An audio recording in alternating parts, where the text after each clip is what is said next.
Raming numero 1. DYHP Cebu, number 1. DYRI Iloilo, number 1. DXDC Davao, number 1. DXRZ Zamboanga, number 1. DXCC Cagayan de Oro, number 1. DYHB Bacolod, number 1. Sa kasaysayan ng radyo sa ating bayan, sa iisang tahanan lamang nagmumula ang mga number 1. RMN, pinakamaraming nakikinig. RMN, pinakamaraming natutulungan. RMN, pinakamaraming advertisers. RMN, pinakamaraming number 1.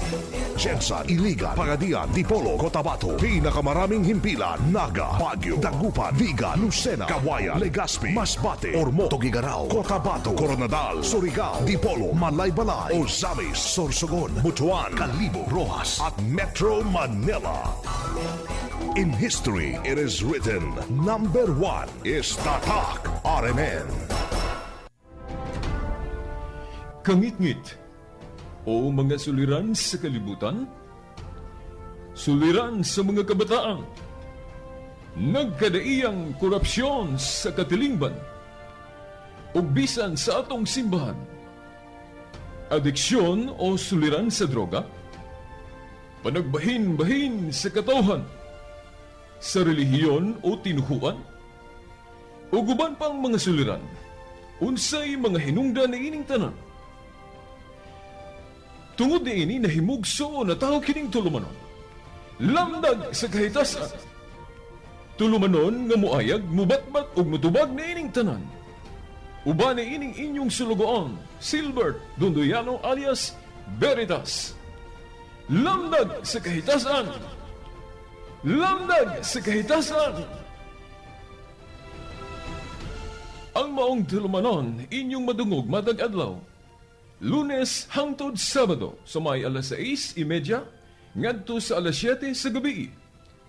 Ug sa adlawng Domingo, alas 2:30 ngadto alas 3 sa hapon. Okay, diyan ang sabag tulumanon, lamdag sa kahitasan. Uban gapon ni ining ubos ninyong alagad sumaong tulumanon, Silbert Donduyano Senior alias Veritas. Okay, liwas na sa atong eleksyon. Ug naanay mga nahimong mananao gayud, no? Nga mga kandidato, ang uban subli na nilang pagkadaog, subli na nilang kana bang pagtungtong sa maong pangagamhanan. O ang uban mao pagyoy pagtungtong no sa maong ilang gihuptan karon nga pangagamhanan. O karon hining atong laing bahin no sa atong programa no lamdag sa kahitasan, atong hisgutan kining pangagamhanan gyud. Og unsa ning pangagamhanan nga gihisgutan sa lamdag. Unsa ang pangagamhanan nga gibuot sa Dios dinhi sa kalibutan nga maunay atong gawion nga sistema sa pangagamhanan. Kay karon ato namang na klaro gyud nga ang bag-ong mamahimo natong leader o mamahimo natong presidente taga Mindanao gyud no, garbo natong mga taga Mindanao. O atong nahulagway nadaan no sa ang iyang mga kanabang pamaagi no sa iyang pagdumala. Ana agayoy pagka kanabang unsa ni kung atong tan-aw no sa lugar diin siya nagtumala sa usa ka dapit no dito sa Davao, makita nato nga adunay kahapsay tungod kay maayo kay siya mo patuman sa kanabang kung maghisgot tag peace and order. Unya makita gyud nato ang iyang sistema nga adunay gyud hugot nga pagpatuman diha sa kana for example diha sa suliran sa droga, no, for example, nga higpit gyud kayo ang iyang pagpangusog, pagpangusog sa pagsumpo niini. O bisan gani dili nako ihulagway pag-ayo kini kahibalo na mo kay na ilaman ni, no, ang iyang pangagamhanan dito sa Davao, no, o unsa siya mo dumala.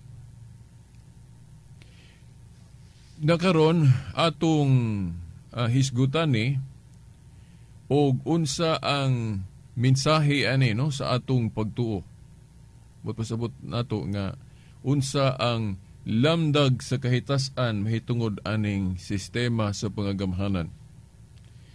Well, mga tinahod nga tigpaminaw, no, sa tulumanon, ato gihapong ihulagway kaninyo ang kuan ba, ang history o ang kanabang dagway nga gihulagway ni adto og unsa man pod ang hulagway ani pag-abot sa panahon nga ato na gyung panahon karon nga gi ka hinagbo. Now, mao gyapon kung atong lantawon tong daan nga sistema sa pangagamhanan, particularmente ang daang kasabutan, mao na to, no, nga ang pangagamhanan gihulagway gyud nga naa gyud ng struggle nga katubang mata sa mata, ngipon sa ngipon. Kanang pangagamhanan nga gipahimug-atan yun ng kanabang example, kanang gera, no? Gera nga kana yung physical o kanang gera nga mogamit gayog mga hinagiban nga material sama sa espada, o kana bang gira nga dugoon yun, di ba? Bisan sa ilang balaod, no, kung masipya ta o makalapas ta sa balaod para sa anang adlaw igpapahulay, ang silot batuon ka hangtod mamatay, o muna patay, no? Bisan sa kadtong pag-abot na sa kanabang gingherian ni David, no? Sa gingherian ni David, no? Gihulagway gihapon ng naagihapon ng patay, di ba? Katudeng iyang patay si Gulayat. Pero pinaagin noon katong iyang sling, di ba? Unya ingin ana, no? Ug timan-an biya nato nga kadtong gingherian ni David, ang iyang gingherian to sa Dios. O gingherian sa Dios nga gipadumala niyang tao. Og mao to. Iyang gipadumala ni David kay si David man gyud to nahimong hari sa maong gingherian. Di ba? So, kung tan-aw nato nga inana gyud ay, no? So, kanang atong mga gira ron nasod, batok nasod na mga gira ba nga duguon, no? Kanang World War I, World War II, di ba? Duguon man na. Patay man na. So, biblical na. Kaingon ana man gyud ang pangagamhanan. Naagyoy kanang gira. Nga naman, kinaaman gud po'y makig-away, no? Makig-kontra. So, gira, moingon ana. O kunya, kung atong hinumduman, kadto galing gingherian ni David, kay naaman to sa daang kasabutan, dili pa man gito mao ang gipaabot, no, di ba? Kadtong gingherian ni David, di ba, nawala man to? Okay, naaman to sa daang kasabutan po. Unya, kadtong gingherian ni David, nga gingherian sa Dios, nga siya may naghari, siya may gadumala, nagpuli-puli gali to, no? Di ba?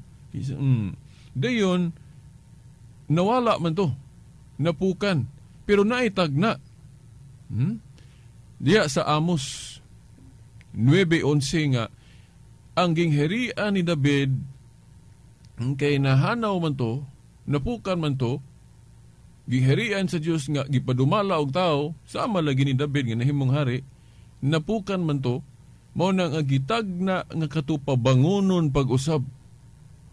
pabangunon pag-usab pasabot i-restore. Gingherian sa Dios nga gipadumala niyag tao, nawala man to, unya i-restore to, pabangunon to pag-usab. Og ang mangunay gyud ato, no? Ang mangunay gyud pagtukod pag-usab o pag-restore ang Dios mismo. Naasa man na sa Biblia. Asa man na sa Biblia.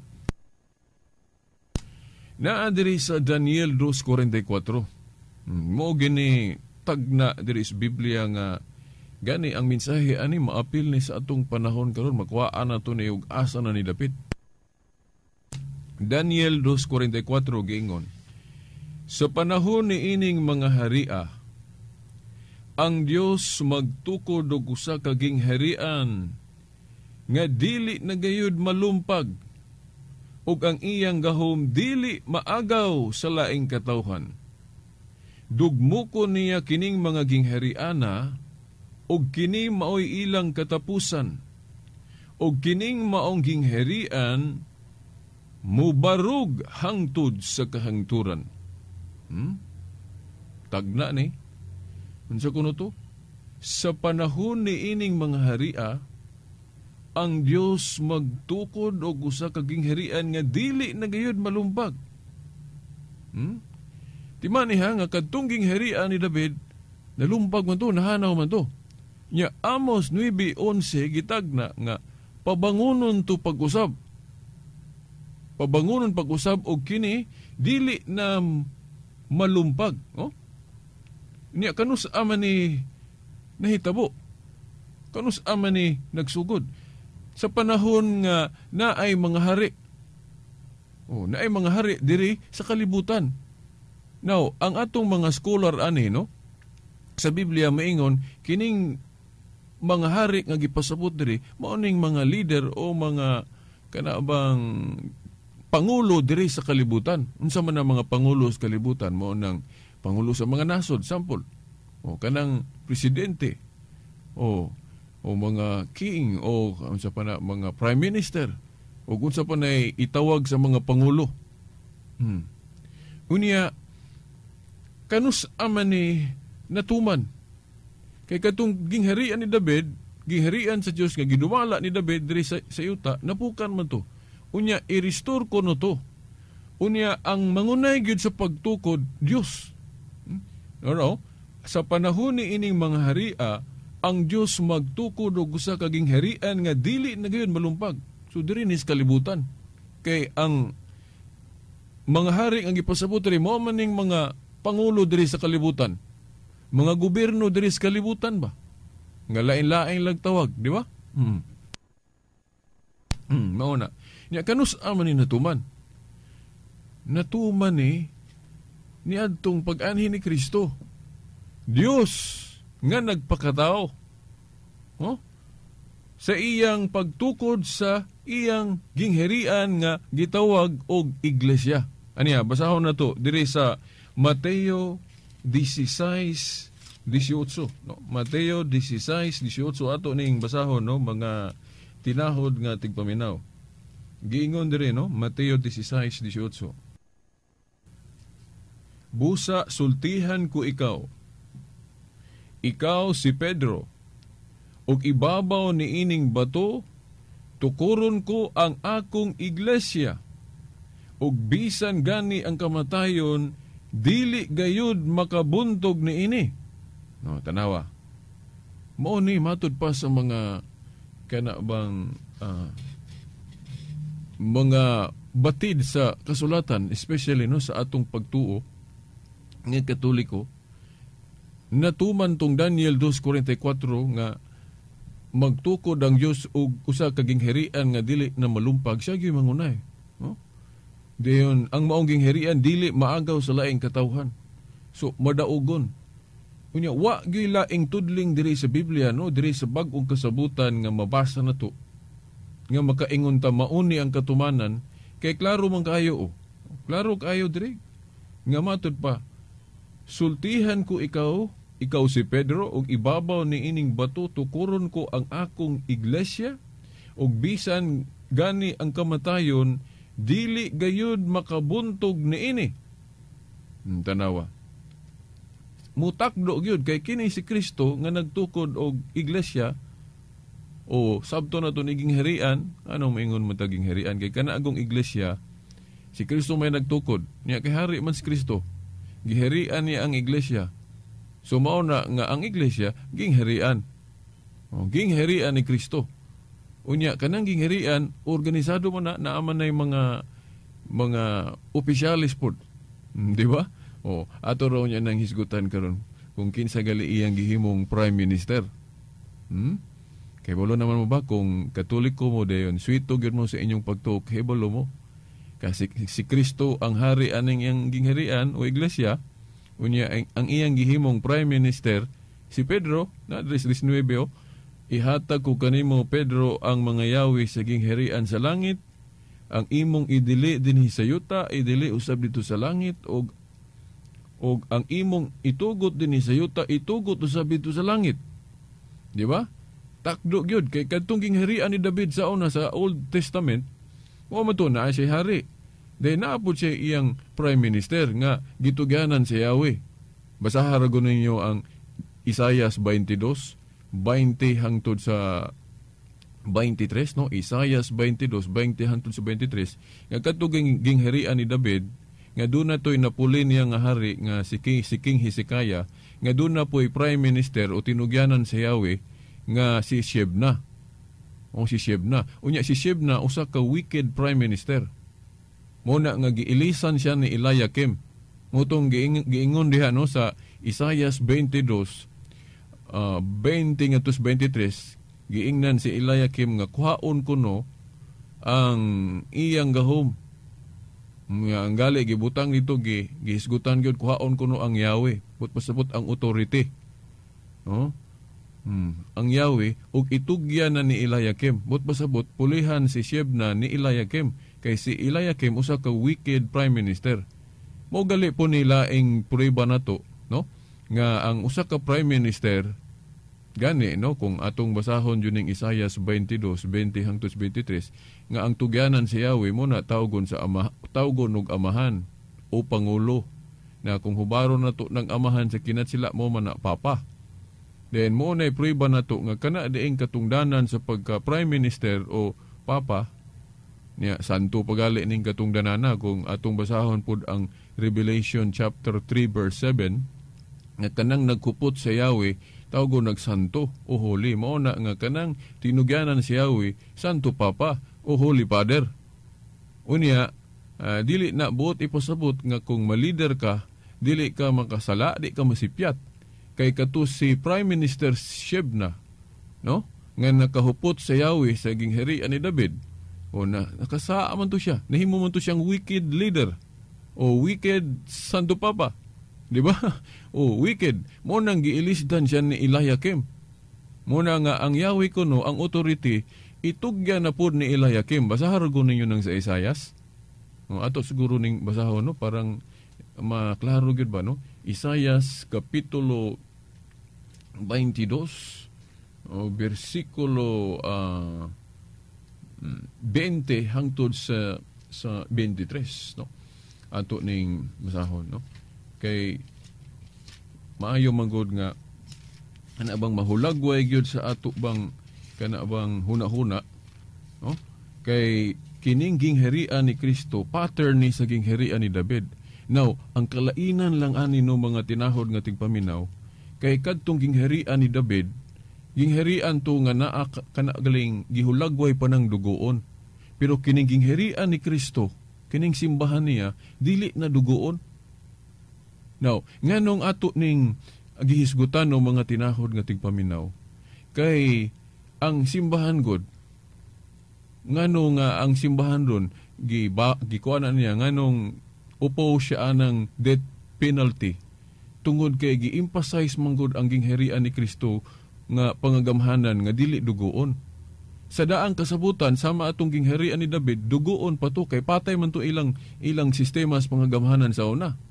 Nga ang mahimo nilang kontra girahon yun na nila. Di ba ingon nato? Pero pag abot ni Kristo ang iyang gingharian dili lahi. Nga naman, ang mga Hudiyo manggali, usa sa hinungdan nga, wala sila mudawat ni Kristo. Kay ang ilang panghuna-huna nga ang Misayas kuno, o nga gipasabot nga, hari nga kanang makigira. Kana bang duguon ba nga pangagamhanan ba? Nya kay dili man na mo'y nakita nila ni Kristo nga paghari. Na katugaling nahinumdum mo atong gidakop si Kristo. Gidakop si Kristo din. Gidipinsahan siya ni Pedro, hulbot niya yang espada. Una natikbasan gali itong sundao, naputol pang donggan, di ba? Unya na gibadlong siyang Kristo. Kay iyang gipakita dito nga ang iyang gingharian kung iglesia diri sa New Testament, ang gira nga iyang gusto dili dugoon kundi gugma. Gugma dili dugoon. Di ba kato ni kay kung dugoon pa ang gingharian ni Kristo, iyang tugtan si Pedro nga makigpatay gyud adtong higayon na. Di ba? Na nganong ato ning gi-explain ninyo, gipadayag mga tinahod nga tigpaminaw para masabtan ba ninyo ba ang simbahan? Kay kining pangagamhanan nga tawhanon ron, dili man gud ikatingala basta tawhanon gali. Dili na magsubay, no? Dili na magsubay sa kingharian ni Kristo. Kay mahimong ibalik paghihapon tong karaan. Nga kana bang ngipon sa ngipon, mata sa mata. Kay ngano? Kay ang ato kung mahimong ato mangrespetuhan ning atong bag-ong presidente ron, kay gimahal man ni ato guning gipadaog.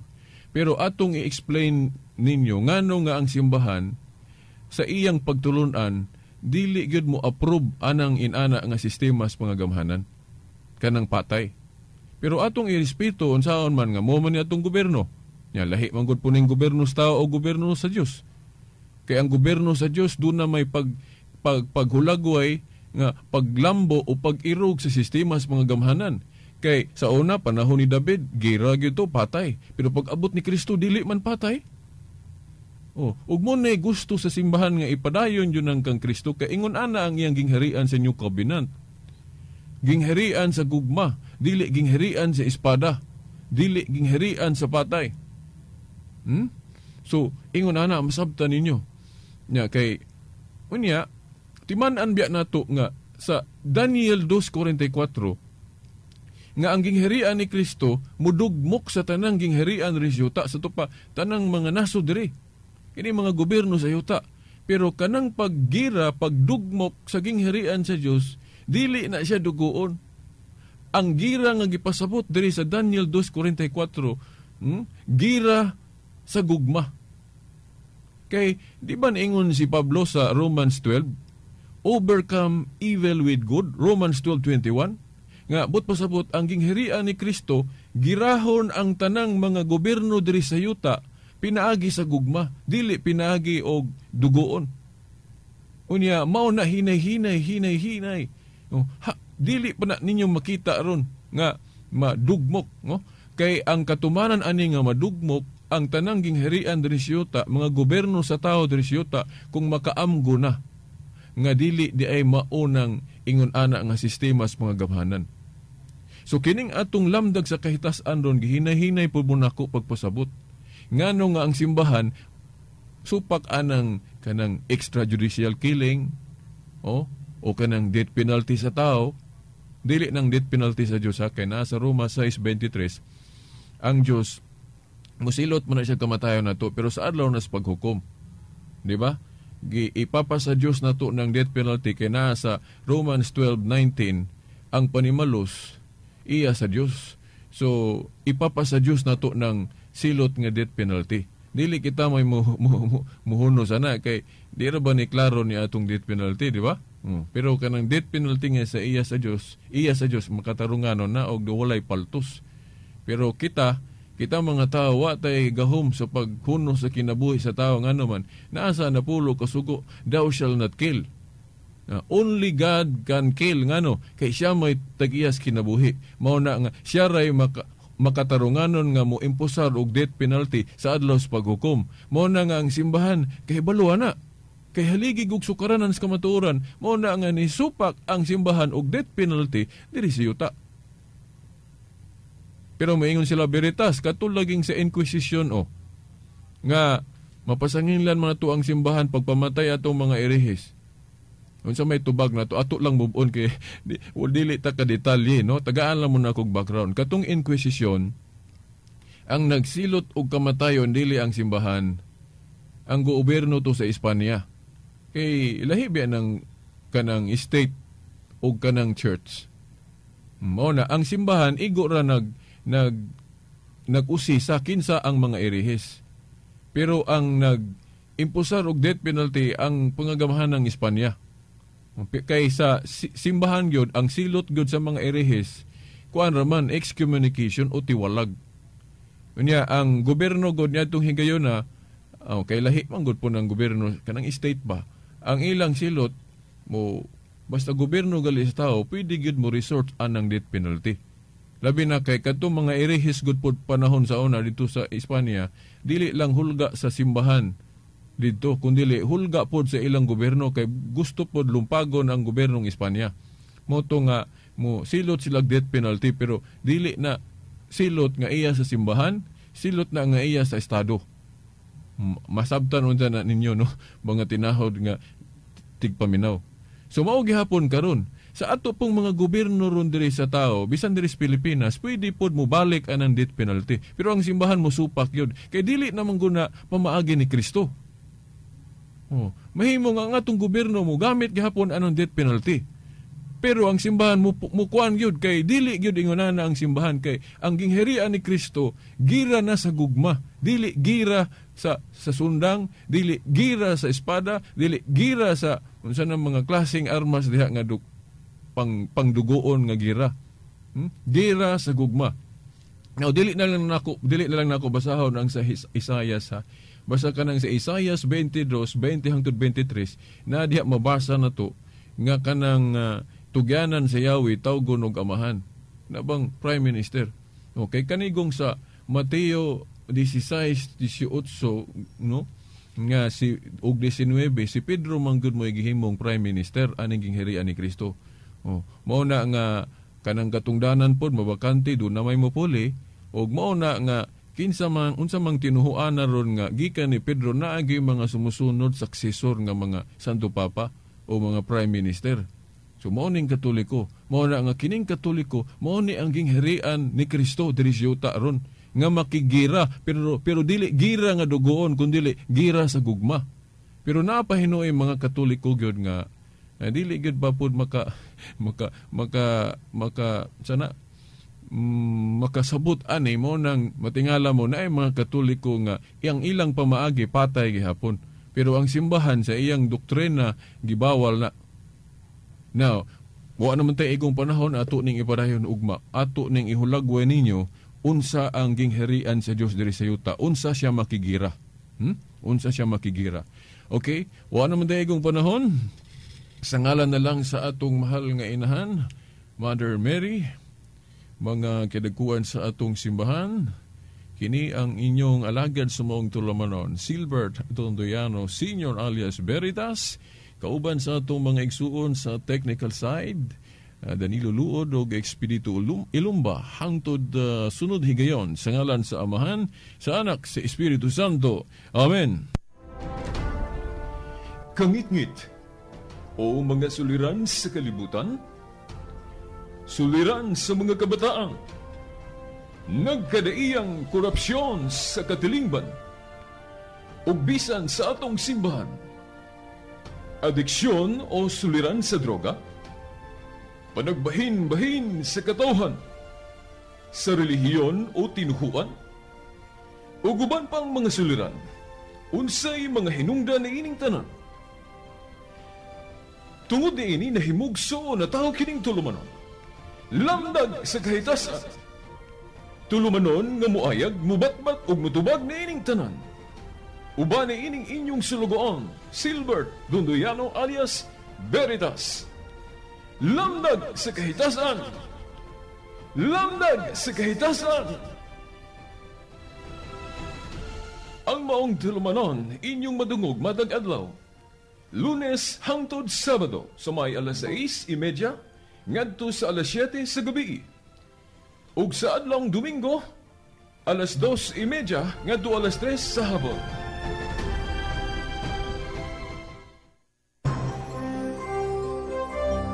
Ito ang DXDR 981 sa Dipolog, numero 1. Tatak RMN.